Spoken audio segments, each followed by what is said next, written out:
get familiar. So if you don't know by now, then you should probably get familiar.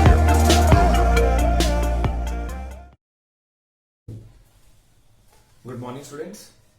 Last बेटा जो अपना topic था वो था इलेक्ट्रिक डाइपोल, ठीक है कि नहीं। और इलेक्ट्रिक डाइपोल की हेल्प से हमने किसी पॉइंट पर इलेक्ट्रिक फील्ड निकाली थी, उसके एक्सिस पर, इक्वेटर पर और किसी भी रैंडम पॉइंट पर, ठीक है कि नहीं।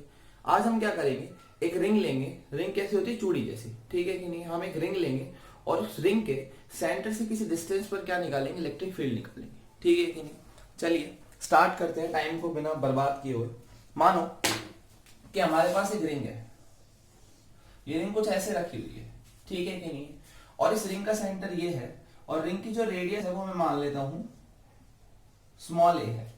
मानते हैं ये रिंग कुछ इस तरीके से रखी है और इसके सेंटर से परपेंडिकुलर डिस्टेंस पर, परपेंडिकुलर आर डिस्टेंस पर एक कोई पॉइंट पी है और मुझे पी पर क्या निकालनी है, इलेक्ट्रिक फील्ड इंटेंसिटी निकालनी है, ठीक है कि नहीं। मैं क्या करूंगा, अब इसका तरीका क्या है वो समझना है। मानो हम क्या करते हैं कि इस पूरी रिंग को क्यू चार्ज देते हैं। कितना चार्ज दिया मैंने, क्यू, ठीक है कि नहीं। ये पूरी रिंग पर चार्ज है। अगर मैं ध्यान से देखूं तो चार्ज सारा इस रिंग के सरकमफेरेंस, क्योंकि रिंग में तो केवल क्या होती है, सरकमफेरेंस, तो चार्ज सारा रिंग के सरकमफेरेंस में डिस्ट्रीब्यूट हो जाएगा। तो अगर मैं लिखना चाहूं कि चार्ज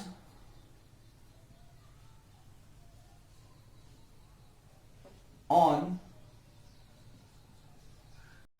होल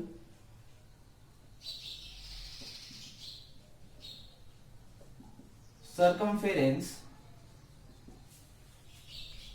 या फिर इस पूरी परिधि पर, क्योंकि चूड़ी पर तो परिधि होती है केवल, उसके अलावा अंदर से तो खोखली होती है। तो चूड़ी की परिधि पर जो हमारे पास आवेश होगा वो कितना है, क्यू। तो इसकी कितनी लंबाई होती है चूड़ी की, अब हमको पता है जो ये सरकमफेरेंस है, जो परिधि है, इसकी लंबाई कितनी होती है, 2 पाई आर। तो 2 पाई आर पर आवेश कितना दिया मैंने, चार्ज कितना दिया, क्यू। तो यूनिट लेंथ पर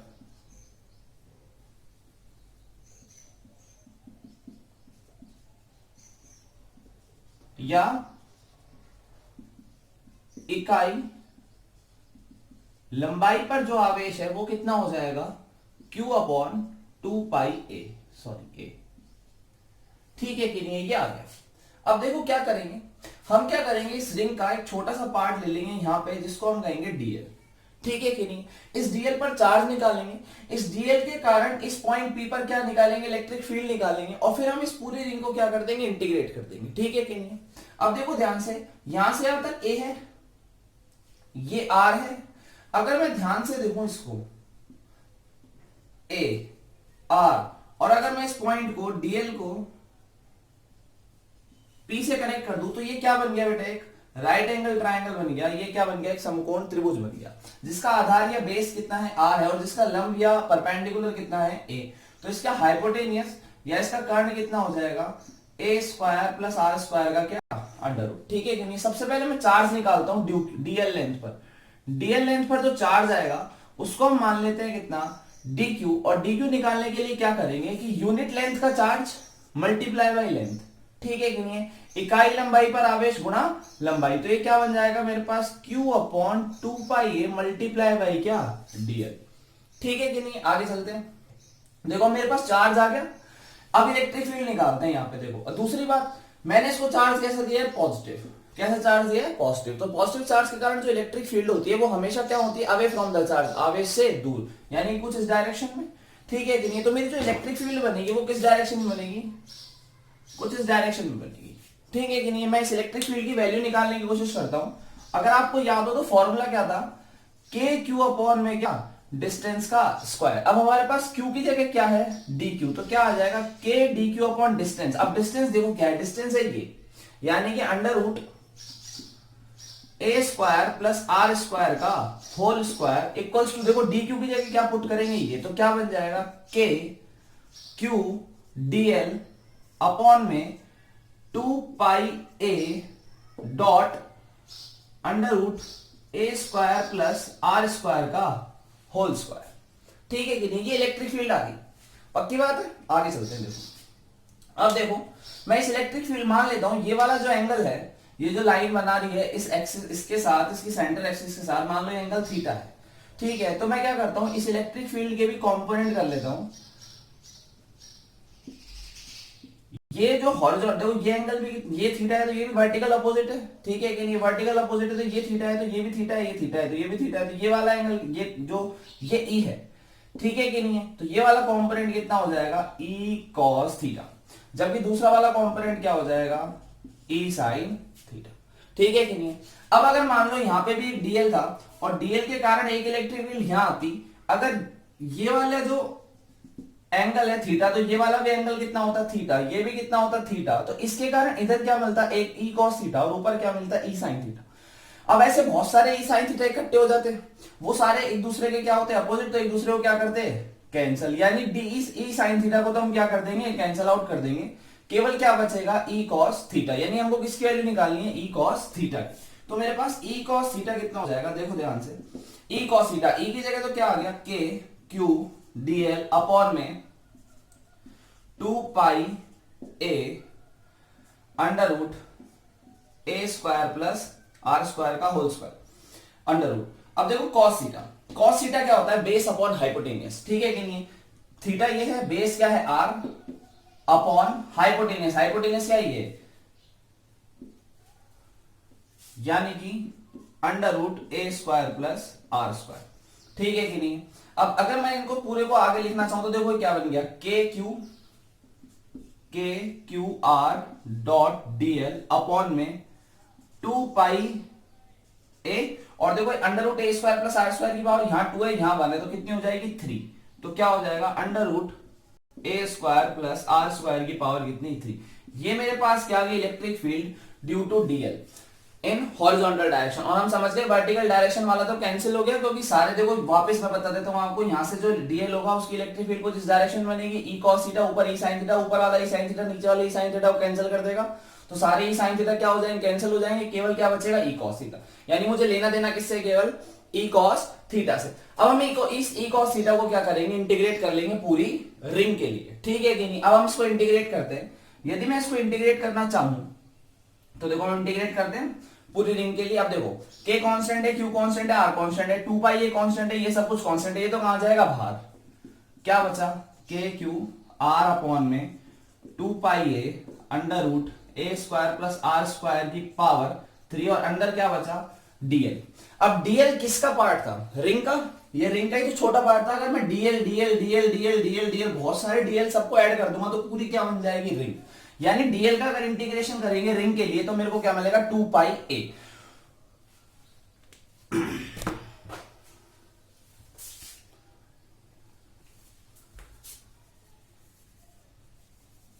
डीएल का इंटीग्रेशन करने पे क्या मिलेगा, 2 पाई ए, 2 पाई ए से 2 पाई ए कैंसल आउट, बचा क्या, के क्यू आर अपॉन में under root A square plus are square की पावर 3। ये मेरे पास क्या है, इलेक्ट्रिक फील्ड, कहां, रिंग के सेंटर से पास होने वाली परपेंडिकुलर एक्सिस, यानी किसी चूड़ी के केंद्र से गुजरने वाली लंबवत अक्ष, यानी चूड़ी की अक्ष यानी रिंग की एक्सिस पर, ठीक है के लिए, पर आर डिस्टेंस पर इलेक्ट्रिक फील्ड इंटेंसिटी का फॉर्मूला, ठीक है कि नहीं है।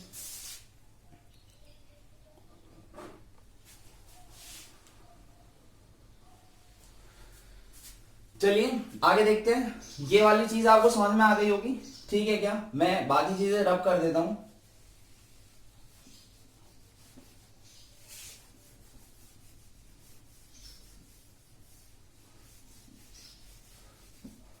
आगे देखो, अब बेटा सुनो, अगर इसमें केस है, केस फर्स्ट क्या, यदि आर की वैल्यू 0, देखो आर 0 होगा तो पॉइंट पी कहां जाएगा, सेंटर पे।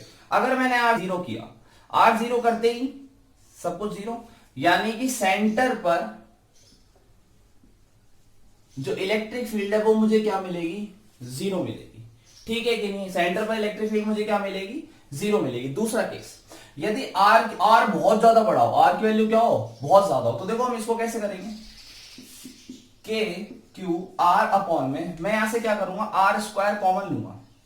जब मैं आर स्क्वायर कॉमन लूंगा तो देखो क्या बचेगा, r square a square upon r square plus 1, और फिर इस पूरे की पावर कितनी 3। आर स्क्वायर अंडर रूट के बाहर आएगा तो स्क्वायर हट जाएगा, लेकिन पावर अब भी कितनी है 3, इस 3 के साथ आएगा तो बाहर कितना आ जाएगा आर क्यूब। अब अगर आर बहुत बड़ा है और ये बहुत छोटा है तो ये वैल्यू लगभग क्या नेग्लिजिबल, ये वैल्यू नेग्लिजिबल तो ये हट गई। अंडर रूट के अंदर क्या बचा केवल 1, 1 का अंडर रूट क्या होता है 1, ठीक है कि नहीं है। और 1 का क्यूब क्या मिलेगा मुझे दोबारा 1, फाइनली मुझे क्या आंसर मिला आर क्यूब। दोबारा बता देता हूं मैं आपको, देखो ध्यान से, मैंने क्या किया under root A square plus are square की होल पावर 3 थी, मैंने आर स्क्वायर यहां से कॉमन निकाला और इसको कुछ इस तरीके से बना लिया, r square a square upon r square plus 1।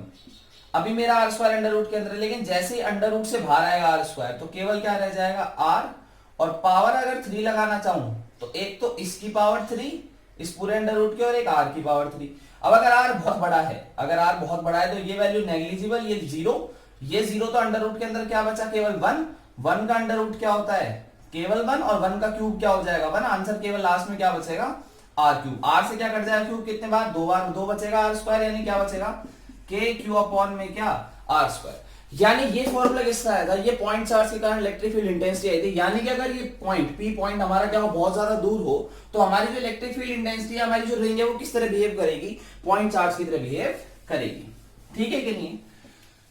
लेकिन 0 है वहां पे जैसी है, क्या किसी पॉइंट पे मैक्सिमम होगी वो निकालने की कोशिश करते हैं, ठीक है कि नहीं। तो हम क्या करेंगे, ये हमारी इलेक्ट्रिक फील्ड इंटेंसिटी का फॉर्मूला, मैं इसको यहां लिख लेता हूं, E इक्वल्स टू क्या है के क्यू आर अपॉन में under root A square plus are square की पावर कितनी 3, ठीक है कि नहीं है। अब मुझे क्या निकालना है, इसको देखना है कि इलेक्ट्रिक फील्ड इंटेंसिटी मैक्सिमम कहां पे होगी, ठीक है क्या। तो मैं क्या करूंगा, इसको डिफरेंशिएट करूंगा और मैं निकालूंगा डीई अपॉन में क्या डी आर। जब मैं ऐसा करूं और इसको इक्वल क्या कर दूंगा 0, ठीक है कि नहीं है। ऐसा करने पर मुझे जो आर की वैल्यू मिलेगी वो मिलेगी प्लस माइनस ए अपॉन अंडर रूट 2, ठीक है कि नहीं। ये कैसा है बेटा, आप ये डिफरेंशिएट खुद करके देखोगे। अगर आपको फिर भी कोई इशू आता है तो आप मेरे से कमेंट करके पूछ सकते हो, मैं आपको बता दूंगा इसको कैसे करते हैं, ठीक है कि नहीं। यानी कि अब प्लस माइनस आर का मतलब, प्लस माइनस का मतलब क्या है, प्लस माइनस का मतलब है कि प्लस यानी ये वाली डायरेक्शन प्लस है, यानी रिंग ऐसे रखी थी, ये वाली डायरेक्शन तो प्लस हो गई और ये वाली डायरेक्शन क्या हो गई माइनस, ठीक है कि नहीं। अब यानी सेंटर से a बाई रूट 2 डिस्टेंस इधर और सेंटर से a बाई रूट 2 डिस्टेंस इधर, a बाई रूट 2 इधर, a बाई रूट 2 इधर, यानी यहां पर इलेक्ट्रिक फील्ड इंटेंसिटी मुझे क्या मिलेगी मैक्सिमम मिलेगी। यदि मैं इसको ग्राफ पे बनाना चाहूं तो देखो ग्राफ कैसे बनेगा, इसका कुछ इस तरीके से ग्राफ बनेगा। ये हमारा सेंटर है, तो अगर सेंटर से दूर जाएंगे तो पहले इलेक्ट्रिक फील्ड इंटेंसिटी बढ़ेगी, फिर क्या होने लगेगी कम होने लगेगी। अगर मैं सेंटर से दूसरी तरफ आता हूं तो दोबारा इलेक्ट्रिक फील्ड इंटेंसिटी पहले तो बढ़ेगी, फिर क्या होने लगेगी कम होने लगेगी। यानी यहाँ पे जो पॉइंट है ये हमारी डिस्टेंस है, ये आर है, ये वैल्यू क्या है मेरे पास a अपॉन रूट 2 और ये वैल्यू भी क्या है मेरे पास माइनस a अपॉन में क्या रूट 2। ये इलेक्ट्रिक फील्ड इंटेंसिटी और डिस्टेंस के बीच में क्या है ग्राफ है, ठीक है बच्चों। इस तरीके से हम किसी रिंग के कारण इलेक्ट्रिक फील्ड इंटेंसिटी निकाल सकते हैं। इस तरह से बेटा डिस्क और बहुत सारे स्फीयर, बहुत किसी भी चीज के कारण निकाला जा सकता है। लेकिन ये इंटीग्रेशन वाला मेथड थोड़ा टिपिकल है, तो हम वो सब निकालने के लिए क्या करते हैं मोस्टली गाउस लॉ का यूज करते हैं। गाउस लॉ हमारे इलेक्ट्रोस्टैटिक का थर्ड पार्ट है, ठीक है कि नहीं। इलेक्ट्रोस्टैटिक का ये सेकंड पार्ट में आता है जो हमने किया है। अब सेकंड पार्ट का भी एक लास्ट पॉइंट बचा हुआ है, electric dipole in electric field. अब हम क्या करेंगे, इलेक्ट्रिक डायपोल को किसी इलेक्ट्रिक फील्ड में पुट करेंगे और फिर देखेंगे वो क्या करते हैं, ठीक है कि नहीं। चलिए आज के लिए इतना ही, हैव अ गुड डे।